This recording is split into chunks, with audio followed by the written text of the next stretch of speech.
Greetings. For today's story time, I would like to read Not That Pet by Smriti Prasadam Halls, and it was illustrated by Rosalind Beardshaw. I picked this book up because the cover looked so interesting, and the title, Not That Pet. Let's read.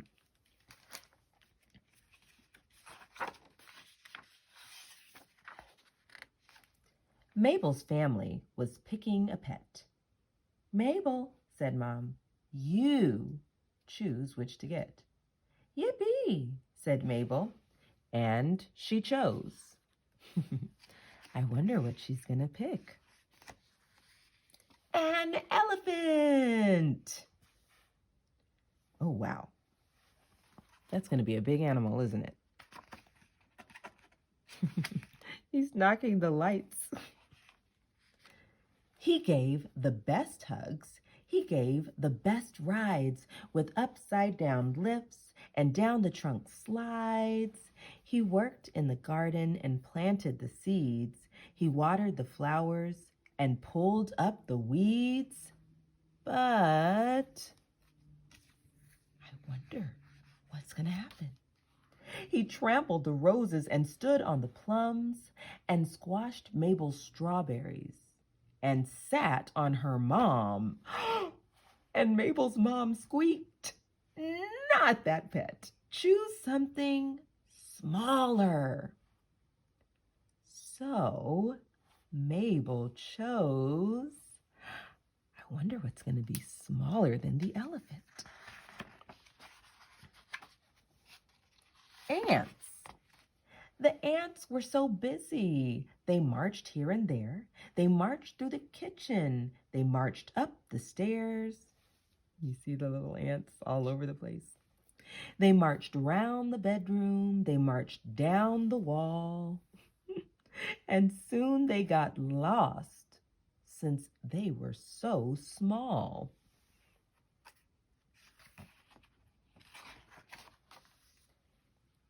Then Mabel's dad started jiggling because those tiny ants had marched their way into his underpants. Uh-oh. And Mabel's dad giggled. Not that, pet. Choose something we can see. So Mabel chose. All right. So the elephant was too big, the ants were too small. I wonder what she can see. A skunk! With black and white stripes, she thought, this will be right. They could see him by day, they could see him by night. He had soft, silky fur and a nose pink and wet. There was simply no doubt that she'd picked the best pet. But I wonder what's going to happen. The baby surprised him by giving a yell, and that skunk went and made the most terrible smell. Pee-you! And they all held their noses and gasped, Not that, pet. Choose something that's not afraid of the baby. So Mabel chose, I wonder what pet? Let's see. A snake! Her skin was bright silver with patches of gold. She was so exotic and wiggly to hold, and she wasn't scared. No, that much was true. Pretty soon, she had caused quite a hullabaloo. Uh-oh, what's happening in the bathroom? I see tissue over the snake. She slinked and she slithered with barely a sound. She coiled herself round and around until Granddad spluttered, Not that, pet. Choose something with legs. Okay.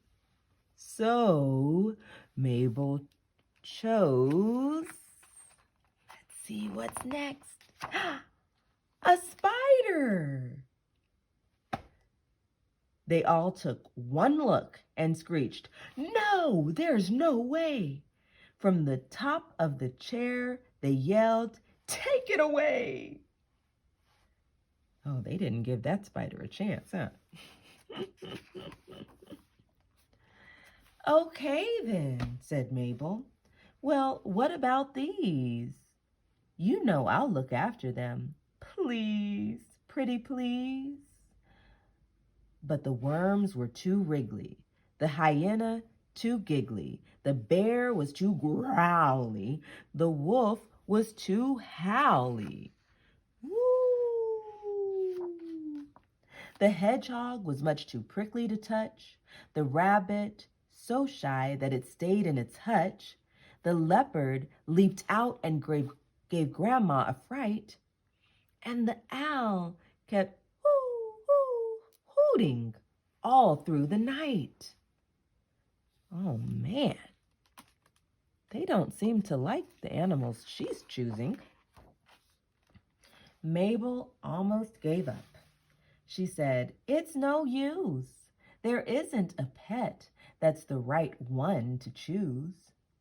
Then she realized she needed something furry and sweet, without lots of legs or gigantic great feet. No spider, no elephant, nothing too smelly and nothing too tiny. No skunk, no ants, nothing too scaly and nothing too spiny. No snake, no hedgehog. Not noisy or scary or covered in spikes. No owl, no bear, no porcupine. She'd choose something friendly that everyone likes. A pet that will like to curl up for a nap. A pet that's just happy to sit on your lap. A pet you can cuddle and snuggle and pat. "I've got it," she yelled. And she chose, do you know? A rat. Did you guys think she was going to say a cat? Well, it looks like she got her rat, and that was the end of that. Well, I hope you enjoyed this cute little story called Not That Pet by Smriti Prasadam Halls, again, illustrated by Rosalind Beardshaw. I thought it was hilarious. Take care.